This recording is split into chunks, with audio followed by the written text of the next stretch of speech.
back in the USSR, boy, you don't know how lucky you are. You know, I was reminded of this song when I read the Modi government's public procurement policy order of 2017, which says that for any tender that any Indian government department or company puts out, Indian manufacturers will be preferred and will be given a 20%, yes, a 20% price advantage over foreign suppliers. The reason it reminded me of USSR is because this is very similar to the Soviet-style planned economy of the 1970s. Very protectionist, very trying to cut yourself away from the world. You know, I couldn't help but think of when I met Prime Minister Modi, who was then Chief Minister of Gujarat and a prime ministerial candidate of the BJP. I met him in April 2013. We did a Think India dialogue with him. And I remember he electrified all of us with that phrase, minimum government, maximum governance. Unfortunately, the slogan has gotten transformed in the last 43 months to maximum government, maximum economic statism. So can the Prime Minister do something in 2018? Can he make a few New Year resolutions which can repair the kind of interventionist state-controlled economy that we have become in the last 43 months?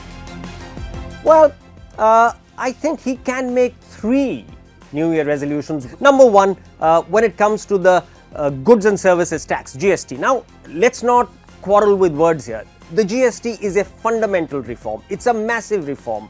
But some of the features that have been introduced, which actually lead to a lot of intervention and a lot of problems for people, those should be done away with. There is something called the National Anti-Profiteering Authority. Can you believe it?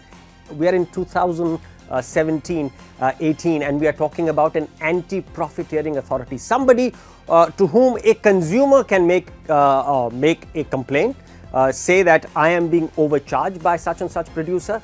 The government will have the right to go in and check the books of accounts of that person, and hold on, if the government finds that there is actually been profiteering, then it can order that the profiteered amount is returned to the buyer with an 18% penalty. Can you believe this? Can you believe this is about free markets and well-regulated competitive markets? So really, this anachronism called the National Anti-Profiteering Authority should be simply disbanded.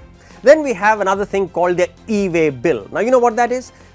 If you buy or sell anything worth more than 50,000 rupees, yes, as small an amount as 50,000 rupees, then you have to generate an e-way bill, which will then track in real time the movement of that purchased commodity or product within the city limits, across states. So you have this one electronic sort of octroi bill, if you will, which will be tracked wherever the goods go. This is again, it's over controlling something which doesn't need that kind of control. Then the GST has got another wonderful thing called invoice matching. Now, invoice matching is foundational to GST because unless the invoices are matched at the back end, you don't know whether the tax credits that have been availed of are right or not. No problem, no quarrel with that. The problem happens when I, who have filed my GST forms, am told to wait for my tax refund until the person from whom I have bought the goods has filed and until our 2 invoices have matched. Now, my question there is, I have paid my tax, I have done my filing, I have no way to control whether the other person has done his or her filing. So why are you holding my refund up until that other person has filed his taxes? One of the other big reforms that the government announced was bank recapitalization bonds. Now, this was something which was celebrated by everybody because it was seen as a fundamental reform. I beg to differ. It is not a fundamental reform. Bank recapitalization simply means that you pick up the depositor's money, you take that liability on the bank's balance sheet, you convert it into an asset.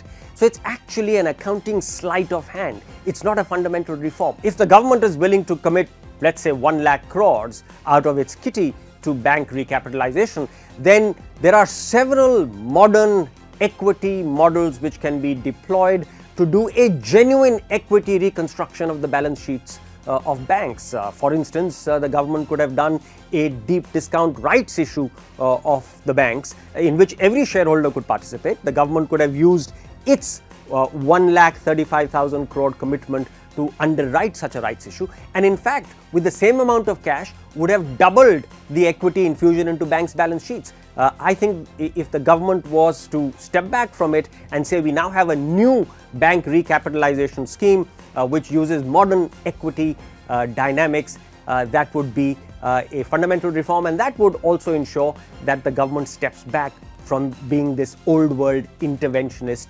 statist government. And of course, I think if the government was to resolve to make sure that Aadhaar is used only for the purpose for which this wonderful, innovative scheme was created.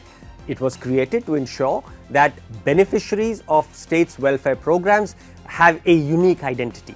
Today, Aadhaar is being used for almost everything. If you have to put your child in the nursery school, you need Aadhaar. Why? If you are an HIV patient, you have to register with the National AIDS Control Organization. You need Aadhaar. Why? Why is the state trying to track what I do, where I spend, where I send my child to school, what is my health problem? This is intrusion on an astronomical scale into the private lives of individuals. My sense is if the government does these three things that I've just listed out, on GST, on Aadhaar, and on bank recapitalization bonds, then it can reclaim some of the free market, competitive market, right of center economic philosophy that the government had promised when it was elected, but which promise has, as I've shown, been belied in the last 43 months. And in the end, I'm just reminded of the Beatles song all over again, because if this government doesn't do the kind of economic resolutions for 2018 that I've talked about, then the song will pretty much be back in the USSR, boy, you don't know how unlucky you are.